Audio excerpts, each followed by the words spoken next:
मैं दीपक, एक 25 वर्षीय स्कूल टीचर, उस सफर पर निकलने वाला था जो मेरी जिंदगी को हमेशा के लिए बदल देगा। हाल ही में मुझे भक्सू के एक सरकारी स्कूल में पढ़ाने की नौकरी मिली थी। पहाड़ियों में बसे इस शांत गांव में जाने का ख्याल मुझे नई उम्मीद और जोश से भर रहा था। लेकिन इस नए अध्याय के बीच एक चीज मुझे बेचैन कर रही थी। भक्सू के पास स्थित बदनाम कालपुल एक संकरा मेहराबदार पुल था जो सतलुज नदी के उफनते पानी के ऊपर बना हुआ था। स्थानीय लोग इसके बारे में धीमी आवाज में बात करते थे। वे रहस्यमयी गायब होने की घटनाओं और डरावनी कहानियों का जिक्र करते थे। सबसे प्रसिद्ध कहानी पार्वती नाम की एक महिला की थी जिसने कथित तौर पर इसी पुल पर अपनी दर्दनाक मौत पाई थी।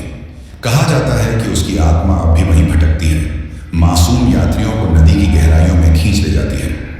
इन भयानक कहानियों के बावजूद मैं खुद को तर्क संगत इंसान मानता था और इन बातों को सिर्फ लोक कथाओं का हिस्सा समझता था। फिर भी ये कहानियां बार बार सुनने के बाद एक हल्की बेचैनी ने मेरे मन में जगह बना ली थी। मेरी माँ हमेशा की तरह इस बार भी मेरे ख्यालों में लिपटी हुई थी।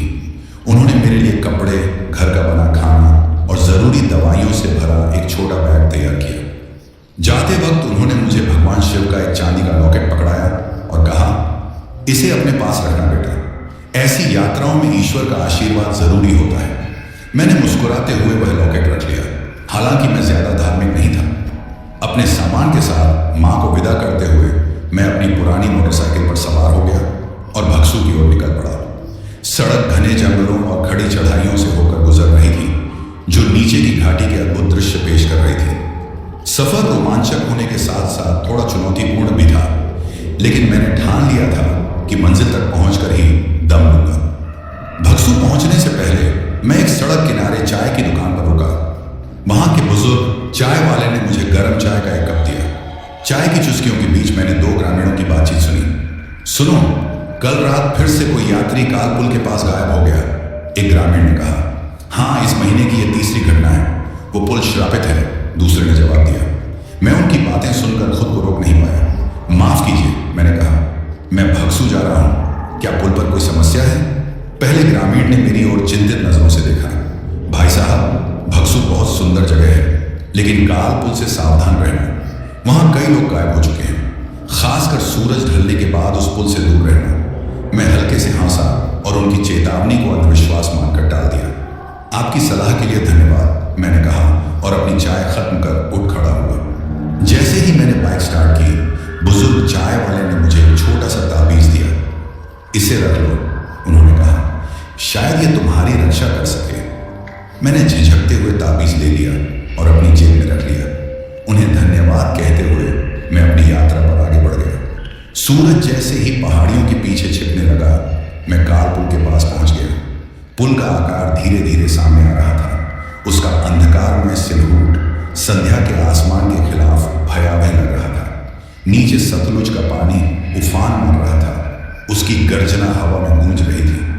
मेरी रीढ़ में एक सिहरन सी दौड़ गई, लेकिन मैंने इसे ठंडी शाम की हवा समझकर खुद को समझा लिया। जैसे ही मैं पुल पर पहुंचा, मुझे ऐसा महसूस हुआ कि कोई मुझे देख रहा है। गर्दन के पीछे के बाल खड़े हो गए। मैंने अपनी रफ्तार बढ़ाई, इस पुल को जल्दी से पार कर लेना चाहता था। तभी अचानक मैंने एक धीमी सी आवाज सुनी। नदी के शोर के बावजूद वह आवाज मेरे कानों तक साफ आई। वह मेरा नाम पुकार रही थी, दीपक। मैं वहीं थम गया। मेरा दिल जोर जोर से धड़कने लगा। मैंने मुड़कर पीछे देखा, लेकिन वहां कोई नहीं था। पुल पूरी तरह खाली था। मैंने सिर झटकते हुए अपने डर को भगाने की कोशिश की। ये बस हवा है, मैंने खुद को समझाया।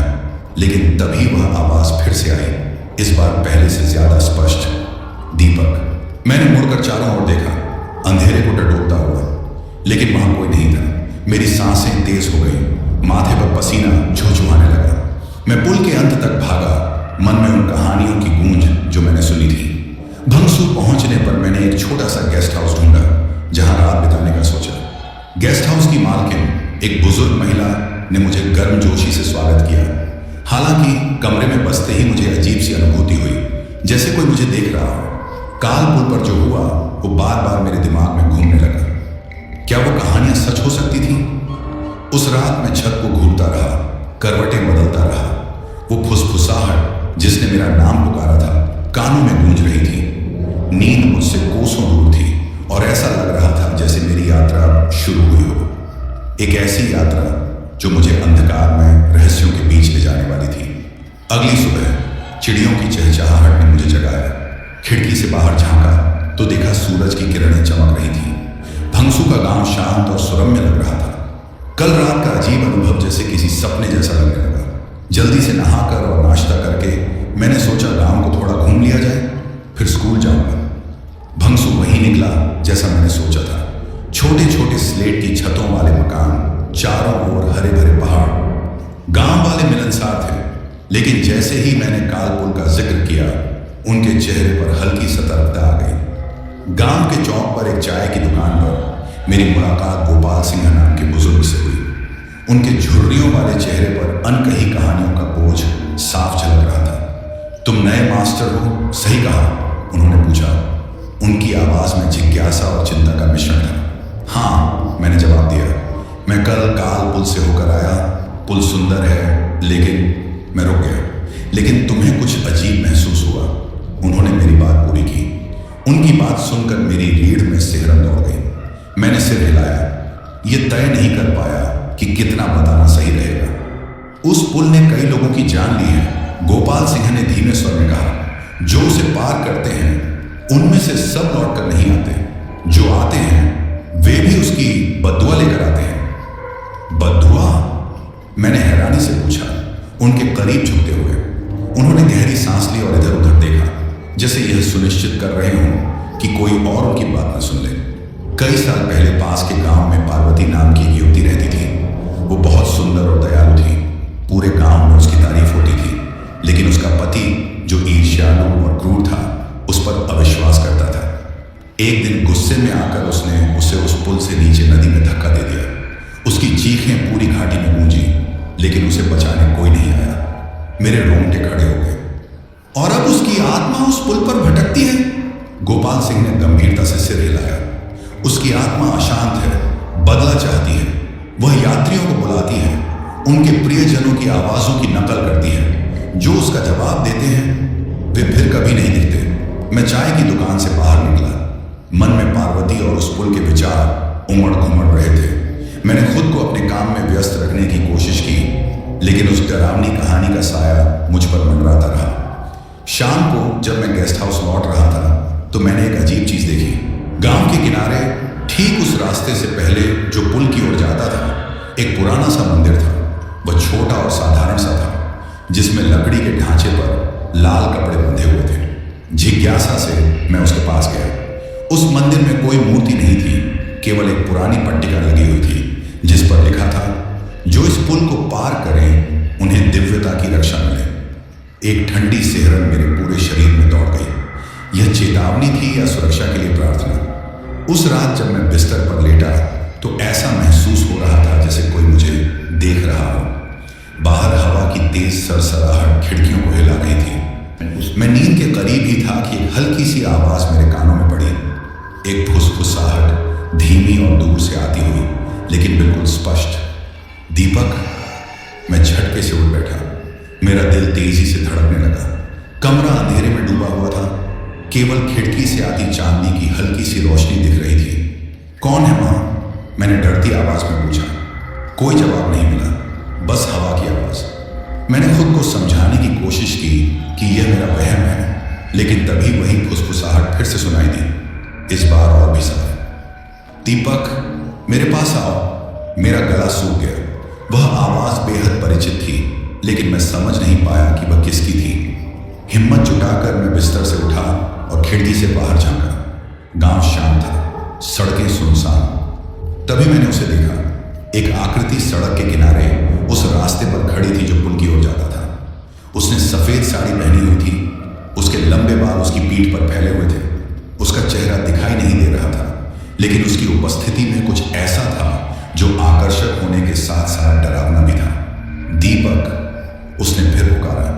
उसकी आवाज दुख से भरी एक मधुर धुन की तरह थी। मुझे अंदर से एक अजीब सा खिंचाव महसूस हुआ, जैसे उसके पास जाने की इच्छा, लेकिन मेरे भीतर की किसी बात ने मुझे सावधान रहने को कहा। मैंने अपनी मां का दिया हुआ लॉकेट जब मैंने दोबारा देखा वह गायब हो चुकी थी। अगली सुबह मैंने गेस्ट हाउस की मालकिन शांति देवी को इस बारे में बताया।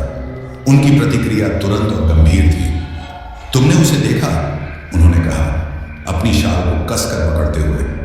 तुम्हें इस जगह को छोड़ देना चाहिए। उसने तुम्हें चिन्हित कर लिया है। चिन्हित किया है? मैंने हैरानी से पूछा। जब वह किसी को बुलाती है तो वह तब तक नहीं रुकती जब तक वह उसे अपने साथ न ले जाए, शांति देवी ने कहा। तुम्हें उस पुल को फिर कभी पार नहीं करना चाहिए, चाहे कुछ भी हो। उनकी बातों ने मेरे मन में गूंजना शुरू कर दिया। जब मैं स्कूल के लिए निकला, जो गांव कभी शांत और सुंदर लगता था, अब वही दबावपूर्ण और डरावना लगने लगा था। पुल की भयानक उपस्थिति ने उसकी सारी सुंदरता ढक ली थी और मेरे भीतर कहीं गहराई में मुझे पता था कि काल पुल के साथ मेरी कहानी अभी खत्म नहीं हुई है। दिन बीतते गए, लेकिन उस रात की यादें मेरी छाया की तरह मेरे साथ रहीं। शांति देवी की चेतावनियों के बावजूद मेरी जिज्ञासा थमने का नाम नहीं ले रही थी। दिन में मैं गांव के स्कूल में बच्चों को पढ़ाने में लगा रहता, जहां उनकी हंसी मुझे कुछ पल के लिए खुशी देती, लेकिन रातें बेचैन सपनों से भरी थी। सपने उस पुल के, उस नदी के और सफेद साड़ी में लिपटी उस औरत के। एक शाम इन सवालों को और अनदेखा न कर पाने की हालत में मैंने उस छोटे मंदिर के पास जाने का फैसला किया जो पुल के रास्ते पर था। सूरज ढल रहा था, उसकी लंबी परछाइयां गांव पर फैल रही थी और मैं धीमे कदमों से वहां पहुंचा। वह मंदिर पहले से भी ज्यादा पुराना लग रहा था। उसकी लकड़ी की बलियां हल्की हवा में चरमरा रही थी। मैं उसके सामने झुका, उम्मीद थी कि कुछ जवाब मिलेंगे। वहां अगरबत्ती की हल्की सुगंध थी, जैसे हाल ही में किसी ने पूजा की हो। पार्वती, मैंने नाम को धीरे से दोहराया, मानो उसके वजन को महसूस करने की कोशिश कर रहा था। तुम उसे क्यों ढूंढ रहे हो? मैं चौंक कर पलटा। अचानक पीछे से आई आवाज ने मेरी धड़कनें तेज कर दी। पीछे मुड़ते ही मैंने देखा कि गोपाल सिंह खड़े थे। उनका चेहरा गंभीर था। तुम्हें यहां नहीं होना चाहिए, उन्होंने सख्त लहजे में कहा। यह मंदिर उनकी रक्षा के लिए है जो प्रार्थना करने आते हैं, न कि उनके लिए जो मुसीबत को न्योता देते हैं। मुझे सच्चाई जाननी है, मैंने कांपती आवाज में कहा। पार्वती कौन थी और वह मुझे क्यों बुला रही है? गोपाल सिंह ने गहरी सांस ली, जैसे यह सोच रहे हों कि उन्हें बोलना चाहिए या नहीं। कुछ पल बाद उन्होंने मुझे इशारे से अपने पीछे आने को कहा। हम उनके छोटे से घर की ओर बढ़े जो गांव के किनारे पर था। अंदर दीवारों पर धुंधली तस्वीरें और पुराने जमाने की चीजें टंगी थीं। उन्होंने चाय के 2 कप बनाए और मेरे सामने बैठ गए। पार्वती की कहानी बहुत दुखद है, उन्होंने कहना शुरू किया। वह सिर्फ अपने पति की जलन का शिकार नहीं थी, बल्कि पूरे गांव ने उसके साथ अन्याय किया। आपका मतलब? मैंने आगे झुककर पूछा। उसे चुड़ैल कहकर दोषी ठहराया गया, उन्होंने धीमी आवाज में कहा। फसलें बर्बाद हो रही थीं, मवेशी मर रहे थे और गांव वालों ने इसका सारा दोष पार्वती पर डाल दिया। उसका पति भी उसके खिलाफ हो गया। एक रात उन्होंने उसे पुल पर घसीट कर लाया। वह दया की भीख मांगती रही, लेकिन किसी ने उसकी नहीं सुनी। उन्होंने उसे नदी में फेंक दिया, ये सोचकर कि उनकी बदकिस्मती खत्म हो जाएगी। मेरे गले में एक गांठ सी पड़ गई। इतनी निर्दयता की कल्पना भी असहनीय थी। लेकिन कुछ भी खत्म नहीं हुआ, गोपाल सिंह ने आगे कहा, बल्कि अजीब घटनाएं शुरू हो गई। लोग पुल के पास गायब होने लगे। कुछ कहते थे कि उन्होंने पार्वती की आत्मा को देखा, जो अपने प्रियजनों की आवाज में उन्हें बुलाती थी। गांव वालों को अपनी गलती का एहसास हुआ, लेकिन तब तक बहुत देर हो चुकी थी। और अब? मैंने पूछा। वह मुझे क्यों बुला रही है? उन्होंने दुखी आंखों से मुझे देखा। क्योंकि तुमने उसका पुल पार किया है। जो एक बार उसे पार करता है वह उसे चुन लेती है। दीपक, तुम्हें यह गांव छोड़ देना चाहिए, इससे पहले कि देर हो जाए। उस रात मुझे नींद नहीं आई। गोपाल सिंह की बातों का बोझ मेरे मन पर था, लेकिन साथ ही मेरी जिज्ञासा भी बढ़ गई थी। आखिर पार्वती क्या चाहती थी? क्या वह वास्तव में प्रतिशोधी थी या उसे किसी तरह मुक्ति मिल सकती थी? अपने डर को नजरअंदाज करते हुए मैंने उसे सामना करने का फैसला किया। माँ का दिया हुआ लॉकेट और टॉर्च लेकर मैं रात के अंधेरे में पुल की ओर निकल पड़ा। गांव में अजीब सन्नाटा था, जैसे सब कुछ मेरी हरकत का इंतजार कर रहा हो। काल पुल के करीब पहुंचते ही वही परिचित बेचैनी मुझ पर हावी हो गई। पुल को धुंध ने ढक रखा था और उसके लकड़ी के तख्ते मेरे कदमों के नीचे चरमरा रहे थे। नीचे नदी की गूंजती आवाज भयावह थी। पार्वती, मैंने कांपती आवाज में पुकारा। अगर तुम यहां हो तो सामने आओ। कुछ देर तक केवल सन्नाटा था, फिर हवा अचानक ठंडी हो गई और एक हल्की फुसफुसाहट मेरे कानों तक पहुंची। दीपक, मैंने टॉर्च की रोशनी उस दिशा में डाली जहां से आवाज आ रही थी। पुल के दूसरे छोर पर एक औरत खड़ी थी। उसकी सफेद साड़ी हवा में लहरा रही थी और उसके लंबे घने बाल उसके चेहरे को ढके हुए थे। तुम मुझे क्यों बुला रही हो? मैंने पूछा। मेरा दिल जोर जोर से धड़क रहा था। उसने कोई जवाब नहीं दिया। वह धीरे धीरे मेरी ओर बढ़ने लगी। मैं एक अजीब सी ताकत महसूस कर रहा था जो मुझे उसकी ओर खींच रही थी। रुको, मैंने चिल्लाकर कहा और अपने लॉकेट को कसकर पकड़ लिया। उसने अपना सिर हल्का सा झुका लिया और पहली बार मैंने उसका चेहरा देखा। वह एक साथ खूबसूरत और भयानक थी। दुख और क्रोध से भरा चेहरा, उसकी आंखें एक अलौकिक रोशनी में चमक रही थी। तुम्हें जाना होगा, उसने कहा। उसकी आवाज किसी दर्द भरी लोरी जैसी थी। यह तुम्हारी लड़ाई नहीं है। मैं कुछ कह पाता उससे पहले हवा का तेज झोंका आया जिसने मेरी टॉर्च बुझा दी। चारों ओर अंधेरा छा गया और आखिरी चीज जो मैंने सुनी वह उसकी गूंजती हुई आवाज थी। तुम मुझे बचा नहीं सकते।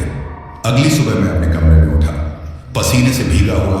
मेरा शरीर ऐसा महसूस कर रहा था जैसे मुझे जंगल में घसीटा गया हो। माँ का दिया हुआ लॉकेट अभी भी मेरी गर्दन में था और उसका धातु गर्म था, लेकिन कुछ बदल गया था। मुझे एक उपस्थिति महसूस हो रही थी, एक अदृश्य बोझ जो हर जगह मेरे साथ था। गांव वाले मुझे दया भरी निगाहों से देख रहे थे, जैसे उन्हें पता हो कि क्या हुआ था। और मेरे दिल के भीतर कहीं मैं जानता था पार्वती ने मुझे नहीं छोड़ा था। अगले कुछ दिन किसी जागती हुई डरावनी रात से कम नहीं थे। ऐसा महसूस हो रहा था जैसे मैं दो दुनियाओं के बीच चल रहा हूं, जीवितों और मृतकों के। पार्वती से हुई उस रात की मुलाकात के बाद जो अजीब सा एहसास हुआ था वो दिन ब दिन और गहरा होता जा रहा था। शुरुआत में ये बहुत हल्का था, जैसे एक छाया को कोने में झलकते हुए देखना या फिर एक कमरे में अचानक ठंडक महसूस करना जहां गर्मी होनी चाहिए। लेकिन जल्द ही ये इतना बढ़ गया कि नजरअंदाज करना असंभव हो गया। गांव वाले मुझसे कतराने लगे थे। जब भी मैं उनके पास से गुजरता उनके चेहरों पर डर साफ झलकता। यहां तक कि स्कूल के बच्चे भी मुझसे बचने लगे। उनकी हंसी कहीं खो गई थी और उसकी जगह ले ली थी डर भरी चुप्पी ने। एक शाम शांति देवी ने मुझे अपने घर बुलाया। घर के अंदर धूप और जड़ी बूटियों की तीव्र गंध फैली हुई थी और उनका चेहरा बेहद गंभीर था। तुमने उसे नाराज कर दिया है, उन्होंने बिना किसी भूमिका के कहा। मैंने ऐसा नहीं करना चाहा, मैंने जवाब दिया। मैं बस उसकी पीड़ा को समझना चाहता था। शांति देवी ने सिर हिलाया। उसकी पीड़ा तुम्हारे समझने के लिए नहीं है। वो पुल शापित है और जो भी उसे पार करता है वो निशान छोड़ जाता है, लेकिन तुम्हारे साथ वो रुक गई। उनकी आंखें मुझे ध्यान से देख रही थी। तुम्हें उसने चुना है। चुना? किस लिए? मैंने पूछा। मेरी आवाज कांप रही थी। अपने बदले के लिए, उन्होंने धीरे से कहा। वो समझदारी नहीं चाहती, वो बदला चाहती है। मेरी रीढ़ में एक सर्द लहर दौड़ गई। क्या इसे रोकने का कोई तरीका है? शांति देवी कुछ देर सोचती रही, फिर उन्होंने मुझे राख से भरा एक छोटा सा पोटली थमाया। ये पवित्र है, इसे हमेशा अपने पास रखना। ये तुम्हें कुछ सुरक्षा देगा, पर यह कोई इलाज नहीं है। अगर तुम खुद को बचाना चाहते हो तो यहां से चले जाओ और कभी पलट कर मत देखना। उस रात मैं अपने कमरे में बैठा हुआ उस पोटली को अपनी जान की तरह पकड़े रहा, लेकिन इसके बावजूद ऐसा महसूस हो रहा था कि कोई मुझे देख रहा है। वो आवाजें फिर शुरू हुई, पहले धीमी थी, फिर और तेज हो गई। दीपक, मैंने अपने कानों को हाथों से ढक लिया, आवाज को रोकने की कोशिश की, लेकिन ऐसा लगा जैसे ये आवाज मेरे ही दिमाग के अंदर से आ रही हो। जब मैंने आंखें खोली तो देखा कि वो मेरे बिस्तर के पास खड़ी थी। पार्वती अब पहले से कहीं ज्यादा साफ दिख रही थी। उसका सफेद साड़ी पानी से भीगी हुई थी और उसकी आंखें अंगारों की तरह चमक रही थी। तुम मुझसे भाग नहीं सकते, उसने कहा। उसकी आवाज में गहरी पीड़ा और गुस्सा दोनों थे। मैंने कुछ कहने की कोशिश की, लेकिन मेरी आवाज गले नहीं अटक गई। मेरा शरीर जैसे उसकी नजर से बंध गया। तुमने मेरा पुल पार किया, उसने आगे कहा। अब तुम मेरे हो। अगले दिन मैंने गांव छोड़ने का फैसला किया। मैंने अपना सामान पैक किया और बस स्टैंड पहुंचा, लेकिन वहां कोई बस उपलब्ध नहीं थी। गांव वाले मुझसे दूर ही रहे। उनकी फुसफुसाहटें मेरे कानों में शराब की तरह गूंज रही थी। हताश होकर मैं फिर गोपाल सिंह के पास गया। जब मैंने उन्हें अपने कमरे में घटी घटना के बारे में बताया तो उनका चेहरा थक पड़ गया। अब वो तुमसे बन चुकी है, उन्होंने कहा। यहां से जाना तुम्हें मुक्त नहीं करेगा। वो पुल उसका साम्राज्य है, लेकिन जब वो किसी को चुन लेती है तो उसकी पहुंच कहीं भी हो सकती है। मैं क्या कर सकता हूं? मैंने कांपती आवाज में पूछा। पड़ोसी गांव में एक पुजारी है, गोपाल सिंह ने लंबी चुप्पी के बाद कहा। शायद वो तुम्हारी मदद कर सके, लेकिन याद रखना, उसे चुनौती देना उसे और अधिक क्रोधित कर देगा। अगली सुबह मैं पड़ोसी गांव के लिए निकल पड़ा। रास्ता खतरनाक था, घने जंगलों और ऊंची नीची पहाड़ियों से होकर जाता था। ऐसा महसूस हो रहा था जैसे ये जमीन भी पार्वती के श्राप का बोझ उठाए हुए हो। जैसे जैसे मैं चलता गया, मुझे उसकी उपस्थिति और भी तीव्र महसूस होने लगी। उसके फुसफुसाते शब्द अब ज्यादा जोर पकड़ रहे थे, और 2 बार मैंने उसे पेड़ों के बीच से गुजरते हुए देखा, या शायद ऐसा महसूस हुआ। जब तक मैं पुजारी के घर पहुंचा, मैं थक कर चूर और बुरी तरह डरा हुआ था। वह पुजारी, एक बुजुर्ग व्यक्ति जिनकी आंखों में दया झलक रही थी, मेरी पूरी कहानी को ध्यान से सुनते रहे। वह एक आत्मा है जो प्रतिशोध से बंधी हुई है, उन्होंने कहा। उसने जो अन्याय सहा है, उसकी वजह से उसकी आत्मा को शांति नहीं मिल रही, लेकिन तुम उसे डर या क्रोध से नहीं, बल्कि करुणा से सामना करना होगा। उस रात पुजारी ने पार्वती की आत्मा को बुलाने के लिए एक अनुष्ठान किया। हम अंधेरे की चादर में ढके पुल पर लौटे। माहौल में अजीब सा तनाव था, जैसे कोई अदृश्य ताकत हमें घूर रही हो। पुजारी ने मोमबत्तियों का एक घेरा बनाया और उसके बीच में वह राख की पोटली रखी। उन्होंने प्राचीन मंत्रों का जाप शुरू किया। उनकी आवाज स्थिर थी, भले ही आसपास अजीब सी सन्नाटा छाया हुआ था। अचानक तेज हवा चलने लगी और मोमबत्तियां बुझ गईं। ऐसा लगा जैसे पुल खुद जीवित हो उठा हो। उसकी लकड़ी की तख्तियां किसी अदृश्य वजन के नीचे कराह रही थीं, और फिर वो प्रकट हुई। पार्वती पुल के बीचों बीच खड़ी थी। इस बार वह पहले से भी ज्यादा डरावनी लग रही थी। उसकी आंखें गुस्से से जल रही थीं और उसकी आवाज घाटी में गूंज उठी। तुमने मुझे बुलाने की हिम्मत कैसे की? उसने फुफकारते हुए कहा। पुजारी आगे बढ़े और एक ताबीज ऊपर उठाया। पार्वती, तुम्हारा दर्द बहुत बड़ा है, लेकिन यह तुम्हारे इस अत्याचार को सही नहीं ठहराता। अपने क्रोध को छोड़ दो और शांति प्राप्त करो। लेकिन उसने हंसते हुए कहा, और उसकी हंसी ने मेरी रीढ़ तक सिहरन भर दी। शांति? धोखा खाने वालों के लिए कोई शांति नहीं होती। फिर उसने मेरी ओर देखा। उसकी निगाहें मेरी आत्मा को भेद रही थी। और तुम, दीपक, क्या तुम सोचते हो कि मुझे बचा सकते हो? तुम तो खुद को भी नहीं बचा सकते। उसके शब्द मेरे दिल में छुरे की तरह चुभ गए। मैं घुटनों के बल गिर पड़ा, अपने गले में पड़े लॉकेट को कसकर पकड़े हुए। मुझे माफ कर दो, मैंने धीमे से कहा। मुझे माफ कर दो जो उन्होंने तुम्हारे साथ किया, लेकिन यह रास्ता सही नहीं है। कुछ पल के लिए उसका चेहरा नरम पड़ा। उसकी आंखों में जलता गुस्सा अब कुछ और बन गया, जैसे दुख और पीड़ा का रूप ले लिया हो। लेकिन तभी हवा और तेज चलने लगी और उसकी आकृति धुंध में विलीन हो गई। पुजारी ने कहा कि अनुष्ठान अधूरा रह गया। पार्वती की आत्मा अपने दर्द में इतनी डूबी हुई है कि उसे शांति नहीं मिल सकती।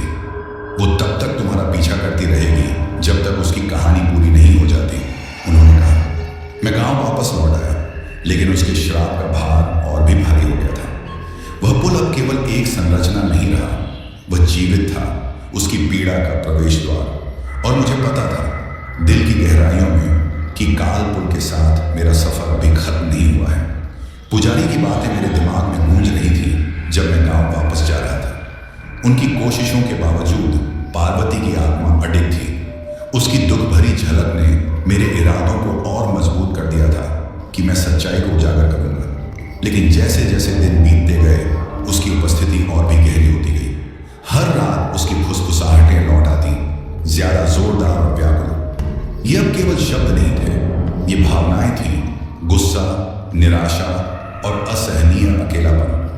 कभी कभी मैं पसीने में डूबा हुआ जागता, हाँफते हुए, ये यकीन करते हुए कि वह मेरे सिरहाने खड़ी थी। गांव वाले अब मुझसे पूरी तरह से कट चुके थे। यहां तक कि शांति देवी, जो मेरी एकमात्र सहारा थी, ने भी मेरे फोन उठाने बंद कर दिए थे। मैं अब एक अभिशप्त आदमी था, काल पुल और उसकी प्रतिशोधी आत्मा का चिन्हित शिकार। उस श्राप को तोड़ने के लिए मैंने पुल के इतिहास को गहराई से जानने का फैसला किया। गांव के सबसे बुजुर्ग व्यक्ति हरिराम से मिलने गया। जिन्होंने इस काले इतिहास को कई पीढ़ियों से जिया था। हरिराम गांव के किनारे एक खस्ता हाल झोपड़ी में रहते थे। जब मैं अंदर गया, वहां की हवा में मिट्टी और पुराने यादों की तीखी गंध थी। वह खिड़की के पास बैठे थे। उनकी कमजोर काया ढलती हुई धूप में नहाई हुई थी। तुम कालपुल के बारे में सुनने आए हो? उन्होंने अपनी कमजोर आवाज में कहा। लेकिन सुन लो लड़के, सच्चाई जानना तुम्हारे बोझ को और बढ़ा देगा। मुझे जानना ही होगा, मैंने जिद की। उन्होंने एक गहरी सांस ली और अपनी कुर्सी पर पीछे झुक गए। यह पुल लगभग 100 साल पहले बना था, जब अंग्रेजों का शासन था। यह पुल हमारे गांव को बाहरी दुनिया से जोड़ने के लिए बनाया गया था, लेकिन इसके साथ लालच और शोषण भी आया। अंग्रेजों ने जबरन मजदूरी कराई और पुल के निर्माण के दौरान कई गांव वाले मारे गए। उनकी चीखों ने इसकी नींव को श्रापित कर दिया। और पार्वती? मैंने पूछा। वो बहुत बाद में आई, हरिराम ने कहा। वो बाहरी थी, शादी करके गांव में आई थी। उसकी खूबसूरती और समझदारी उसकी सबसे बड़ी ताकत थी, लेकिन वही उसका शाप बन गई। पुरुष उसे पाने के लिए लालायित थे और महिलाएं उससे जलने लगीं। जब गांव पर मुसीबतें आईं, फसलें बर्बाद हुईं, पशु बीमार पड़ गए, तो सबने उसे दोषी ठहरा दिया। उसकी मौत उतनी ही ईर्ष्या की वजह से हुई थी जितनी डर की वजह से। हरिराम रुके। उनकी आंखें अतीत में खो गईं। उसे सिर्फ नदी में नहीं फेंका गया था, उसे एक भारी पत्थर से बांध दिया गया था ताकि वो बच न सके। उसी विश्वासघात का बोझ उसकी आत्मा को इस दुनिया में बांधे हुए है। मेरी रीढ़ में एक ठंडी लहर दौड़ गई। उसके कष्टों की गहराई अकल्पनीय थी। हरिराम से बात करने के बाद मुझे पता चल गया कि मुझे क्या करना है। पार्वती की आत्मा सिर्फ बदला नहीं चाहती थी, वो चाहती थी कि कोई उसके दर्द को समझे, उसकी कहानी को जाने। मैंने तय किया कि इस बार पुल पर अकेला नहीं जाना। मुझे किसी ऐसे व्यक्ति की जरूरत थी जो उसके दर्द को स्वीकार करने और उसे शांति दिलाने के लिए कोई अनुष्ठान कर सके। गोपाल सिंह ने बड़ी मुश्किल से मेरा साथ देने के लिए हाँ कहा। तू ऐसी शक्तियों से खेल रहा है जो तेरी समझ से परे हैं, उसने चेतावनी दी। लेकिन अगर तुझे जाना ही है तो मैं तुझे अकेला नहीं जाने दूंगा। हमने अमावस्या की रात चुनी क्योंकि अंधकार में उसकी उपस्थिति और अधिक प्रबल हो सकती थी। गोपाल सिंह फूल, दिया और अगरबत्ती जैसे प्रसाद लेकर आया और मैं शांति देवी से मिला, लॉकेट और राख की पोटली लेकर। पुल पर पहुंचते ही माहौल और डरावना हो गया। हर तरफ सन्नाटा था और कोहरा हमारे पैरों के चारों ओर लिपट रहा था। गोपाल सिंह ने पुल के बीचों बीच प्रसाद रखा, दिया और अगरबत्ती जलाई। पार्वती, मैंने आवाज दी। मेरा गला सूख रहा था, लेकिन मेरी आवाज मजबूत थी। हम तुम्हारे दर्द को स्वीकार करने आए हैं। हम तुम्हारी कहानी सुनना चाहते हैं। हवा ठंडी हो गई और कोहरा गहरा। दिए की लौ कांप रही थी, लेकिन बुझी नहीं। तभी अंधेरे से एक आकृति उभरी। पार्वती हमारे सामने खड़ी थी। उसकी सफेद साड़ी भीगी हुई थी और उसकी आंखें एक अलौकिक रोशनी से चमक रही थी। फिर से मुझे बुलाने की हिम्मत की तुमने? उसने कहा। उसकी आवाज गुस्से और दुख से भरी थी। मैं तुम्हें नुकसान पहुंचाने नहीं आया, मैंने जवाब दिया। मैं तुम्हारी मदद करना चाहता हूं। उसने कड़वाहट से हंसते हुए कहा। मदद? तुम वो कैसे करोगे जो नहीं हो सकता? नहीं, मैंने स्वीकारा, लेकिन मैं तुम्हारी कहानी जान सकता हूं। मैं तुम्हारी सच्चाई दुनिया को बता सकता हूं ताकि कोई तुम्हें भूल ना सके। कुछ पल के लिए उसका चेहरा नरम पड़ा। उसकी आंखों में जलती हुई क्रोध की लपटें धीमी हो गईं और उनमें एक हल्की सी उम्मीद झलकने लगी। अचानक मेरे चारों ओर की दुनिया बदल गई। मैं अब पुल पर नहीं था, मैं अतीत में था।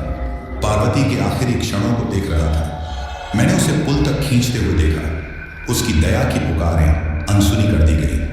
गांव वाले, जिनके चेहरे डर और नफरत से विकृत थे, उसे एक भारी पत्थर से बांधकर नदी में धकेल रहे थे। उसकी चीखें गूंजती रहीं जब तक वह गहराई में गायब नहीं हो गई। जब दृश्य समाप्त हुआ, मैं फिर से पुल पर था। मेरी आंखों से आंसू बह रहे थे। मुझे माफ कर दो, मैंने धीरे से कहा। तुमने ये सब डिजर्व नहीं किया। पार्वती की आकृति कांपी और उसका गुस्सा गहरे दुख में बदल गया। और फिर भी मैं यहीं अटकी हुई हूं। गोपाल सिंह ने अनुष्ठान पूरा किया, मंत्र पढ़े और राख को नदी में बहा दिया। एक पल के लिए कोहरा छूट गया और हवा हल्की लगने लगी। पार्वती की आकृति धीरे धीरे गायब हो गई। उसकी दुख भरी नजरें मुझ पर टिकी रहीं जब तक वह पूरी तरह से उछल नहीं हो गई। लेकिन जब हम पुल से लौट रहे थे, मुझे ऐसा लगा कि यह अंत नहीं था। पार्वती की आत्मा शायद अभी शांत हो गई हो, लेकिन उसका दर्द इतना गहरा था कि उसे पूरी तरह कर मिटाना नामुमकिन था और मुझे अंदर से पता था कि कालपुर का शाप कभी पूरी तरह नहीं जाएगा। तो दोस्तों, आज की कहानी यहीं पर खत्म होती है।